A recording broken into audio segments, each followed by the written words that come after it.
One of the better films to feature Ray Harryhausen visual effects is, of course, 1964's First Men in the Moon. About an hour and 40 minutes in length, roughly. I think 43 to be exact. Hour 43 to be exact.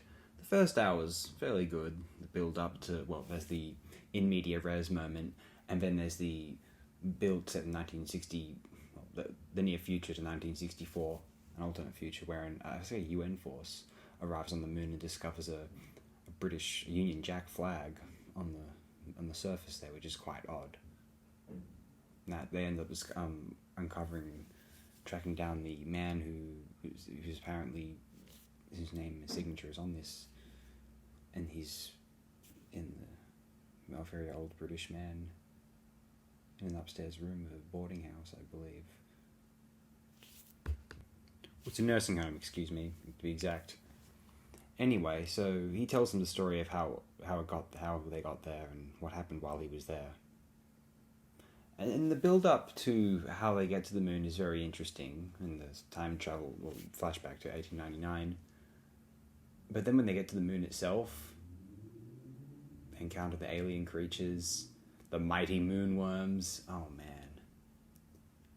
Some of the visual effects, and these are some of my favourite screen caps in FODD history thus far. And you'll know when we get there. First Men in the Moon is an absolute joy to watch. It can be typical kind of somewhat, adventure fare, turn of the century, 19th to 20th century, H.G. Wells, Jules Verne. And there are a lot of these adaptations over the, in Britain and America over the course of the mid-20th century, 50s, 60s, 70s.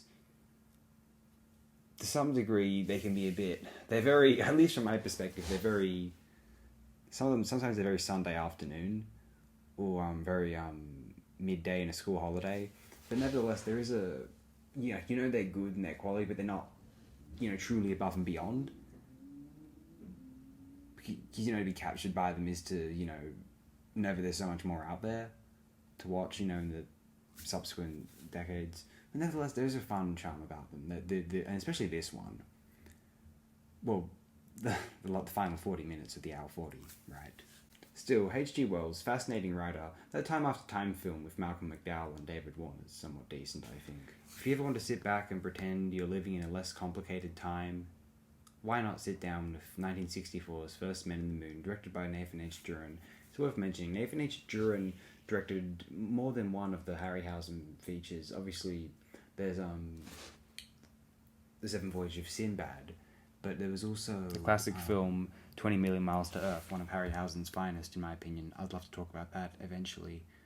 But there's also, I forgot he directed this, The Boy Who Cried Werewolf, a werewolf picture from 1973, which is a bit of fun if you like werewolf films. And believe me, I love werewolf films.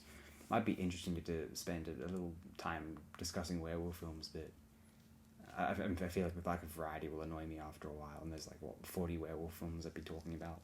Maybe a different time. Maybe more sporadic. More sporadic than all in a row. I remember I did my 1950s science fiction retrospective. Well, it was more 50 to 55. I'll get around to 56 to 59, and I wonder, how does First Men in the Moon, I'm thinking now, how does it measure up to the 50s science fiction films that I've discussed, that I'm viewing recently? It's better than most of them, frankly. It may not top the likes of Day the Earth Stood Still, or maybe even not, Creature from the Black Lagoon, if we count that. I didn't make videos for Forbidden Planet and Incredible Shrinking Man. Those are some of the best of them, because they're between the 56-59 bracket. But nevertheless, First Men in the Moon stands tall with some of the best of the 50 science fiction films released in 64, and among the 60s, it would probably be among the better 1960s science fiction films. Obviously, when we think of 60s sci-fi, we think of classics like Planet of the Apes or 2001: A Space Odyssey. But there was also First Men in the Moon. Fun stuff. If you'd like to see the best parts of this film for the first time, turn off this video now, because subsequently will be just great, glorious screen caps of these moments. Thanks again, I hope you are as well as you have ever been.